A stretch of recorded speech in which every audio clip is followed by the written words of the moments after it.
नमस्कार मंडळी. आज तुम्हाला ॲस्पॅरागसची चटणी कशी करते त्याची रेसिपी तुम्हाला सांगते. ही जी रेसिपी आहे ती आमची मैत्रीण रेखा हिने आम्हाला शिकवलेली आहे. ह्याच्यासाठी लागणारं जे साहित्य आहे ते ताटामध्ये आधी काढून घेतलं. ॲस्पॅरागस स्वच्छ धुवून घेतला आणि कट करून घेतला. त्यानंतर 2 मोठे टोमॅटो घेतले. टोमॅटोसुद्धा स्वच्छ धुवून कट करून घेतले. नंतर 7-8 हिरव्या मिरच्या घेतल्या, 4 लसणाच्या पाकळ्या घेतल्या, चिंच घेतली आहे, कोथिंबीर घेतली आहे. नंतर तडक्यासाठी जे साहित्य आहे त्यामध्ये जिरे, मोहरी, हरभऱ्याची डाळ, उडदाची डाळ, कढीपत्ता आणि हिंग हे सगळं साहित्य काढून घेतलेलं आहे. तुम्हाला लसणाच्या पाकळ्या अजून घालायच्या असतील तर तुम्ही घालू शकता. नंतर पॅनमध्ये एक मोठा चमचा तेल घातलं आणि जे कट केलेलं ॲस्पॅरागस आहे ते यामध्ये पॅनमध्ये घातलं आणि 5 मिनटं हे परतून घेतलेलं आहे. हे जे ॲस्पॅरागस आहे ते खूप पौष्टिक आहे आणि इथे मुबलक प्रमाणात ते मिळतं. त्यानंतर त्यामध्ये टोमॅटो घातलेत, 2 टोमॅटो. हे मुद्दामच मोठे मोठे काप याचे केलेले आहेत कारण मिक्सरमधनं काढायचे आहेत. नंतर हिरव्या मिरच्या याच्यामध्ये घातलेल्या आहेत आणि 4 लसणाच्या पाकळ्या घातल्या. तुम्हाला लसूण अजून हवा असेल तर अजून 2-3 पाकळ्या तुम्ही घालू शकता आणि 10 ते 12 मिनटं हे सगळं परतून घेतलेलं आहे. नंतर त्यामध्ये चिंच घातली आहे आणि 2 छोटे चमचे जिरे घातले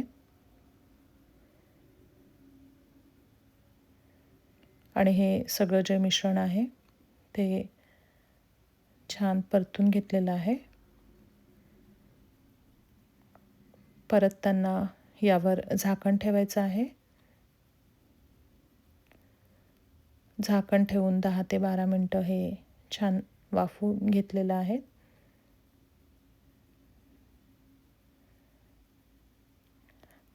तुम्ही व्हिडिओमध्ये बघू शकता. अशा प्रकारे हे वाफवून झाल्यानंतर गॅस बंद करून टाकला आहे आणि हे सगळं मिश्रण आधी गार होऊ दिलेलं आहे. हे पूर्णपणे गार झाल्यानंतर मिक्सरच्या भांड्यामध्ये हे सगळं घातलं आणि त्यामध्ये कोथिंबीर घातली. मी इथे भरपूर कोथिंबीर घेतलेली होती. ती आधी स्वच्छ धुवून ठेवलेली होती.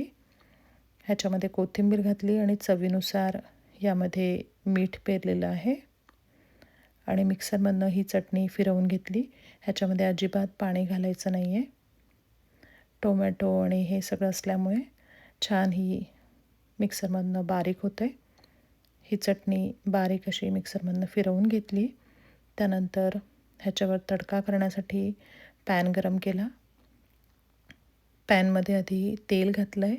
1 चमचा तेल घातलं. नंतर 2 लाल मिरच्या घातल्या आणि तेल गरम झाल्यानंतर यामध्ये जिरे घातलेत. जिरे तडतडले की मग मोहरी यामध्ये घातलेली आहे.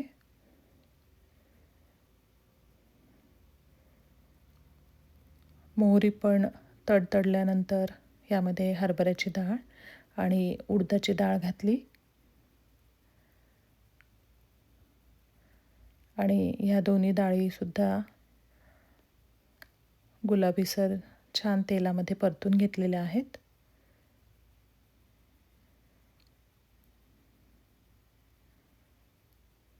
ही जी चटणी आहे चिंचेमुळे ही छान आंबट अशी याची चव लागते आणि खूप छान लागते ही चवीला.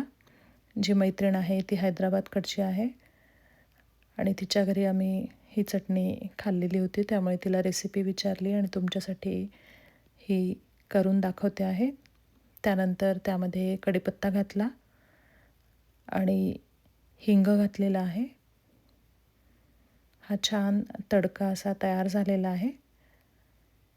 नंतर छोटा चमचा हळदसुद्धा शेवटी याच्यामध्ये घातली. आता या स्टेजला गॅस बंद करून टाकला आणि ही सगळी मिक्सरमधनं काढलेली ही जी चटणी आहे ही सगळी चटणी ह्या तडक्यामध्ये टाकली आणि सगळी छान सगळीकडनं हलवून घेतलेली आहे.